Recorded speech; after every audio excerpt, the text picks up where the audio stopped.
Ancient Egypt wasn't just the land of the Nile, it was a global powerhouse. From Africa's deep south to the shores of the Mediterranean, the pharaohs left their mark far and wide. Today, we'll uncover just how far their reach truly went. Ahmose I, c. 1550 BC, was a pharaoh of ancient Egypt and the founder of the 18th dynasty. He was the son of King Tao II, Senusret, and brother of the last king of the 17th dynasty, King Ahmose.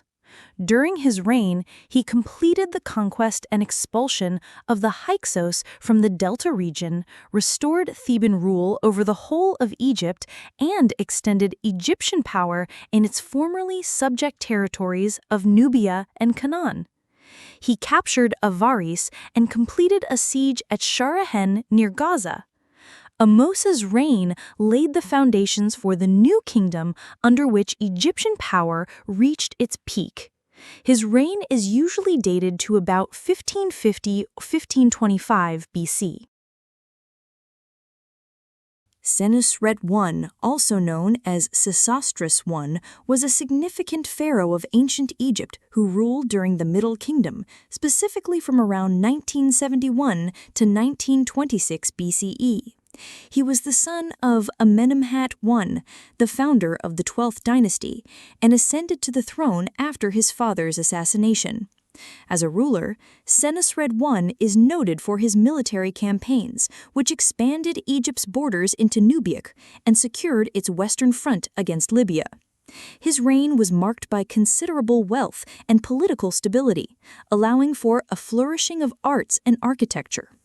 Senusret I is acclaimed for his extensive building projects, including the reconstruction of the Temple of Re at Heliopolis and the establishment of a limestone temple at Karnak. He is also recognized for creating obelisks and monumental structures that emphasized his authority and connection to the divine. His burial pyramid, located at El Lisht, is one of the best preserved from the period, despite the collapse of its core. Additionally, his familial connections included marriage to his sister Neferu III and fathering at least 2 known children, further intertwining royal lineage.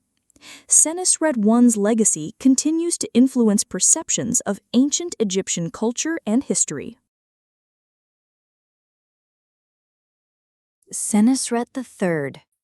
Senusret III was one of the most notable pharaohs of ancient Egypt's Middle Kingdom, ruling during the 12th dynasty, 1878 to 1839 BCE.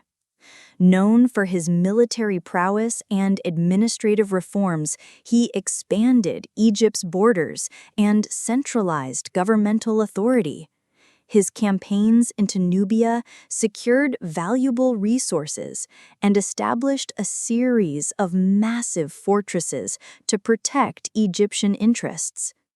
Led 4 major Nubian campaigns and built forts like Buhin and Semna. Pressed north into Canaan and possibly Syria, encouraging successors to hold those borders firmly. Domestically, he diminished the power of regional governors, consolidating the state under his direct control.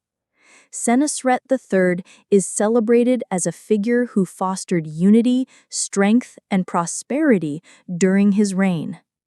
His visage, immortalized in statuary and reliefs, is distinct, often depicted with an expression of determined realism rather than idealized perfection. This reflects the seriousness of his reign and the challenges he faced as a leader. Senusret III's reign also left a significant mark on Egyptian society, influencing successors and inspiring reverence long after his death.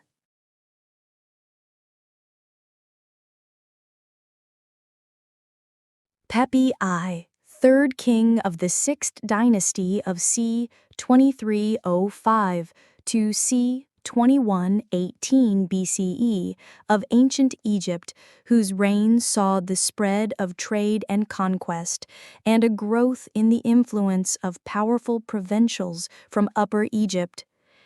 Pepi was the son of Teti, founder of the 6th dynasty. Before succeeding his father, Pepi lived through the brief reign of User-Kare, whose relationship to Teti is unknown and who has been considered, on the slimmest of evidence, to have been a usurper. 2 of Pepi's chief queens were sisters of his vizier, one of the Upper Egyptian potentates. They each bore a son who succeeded to the throne. Pepi initiated a policy of intensive penetration of Nubia, south of the first Nile cataract. Inscriptions record journeys southward early in his reign. Fragments of vessels bearing the king's name were excavated at Karma, though some scholars believe that the vessels were taken there later. Uni, another Upper Egyptian and a close confidant of the king, recruited troops from Nubia as well as from Egypt in preparation for raids against rebellious Bedouins of the northeastern frontier. Extensive trade with Lebanon is attested by numerous vessels made during Pepi's reign and found at Byblos. An Upper Egyptian biography mentions frequent journeys to Punt on the Somali coast of eastern Africa. Pepi's courtiers also led quarrying expeditions to various parts of Egypt, and remains of a temple of the king have been found deep in the Nile River delta. Pepi's pyramid complex was built at Saqqara, southwest of Cairo. Its name, Men-Nefer, eventually became attached to Memphis, the nearby capital of Egypt. These are just a glimpse of the pharaoh's incredible reach. There are countless more stories waiting to be told. Which pharaoh's journey should we explore next? Tell us in the comments, and don't forget to like, subscribe, and join us on the next journey through history.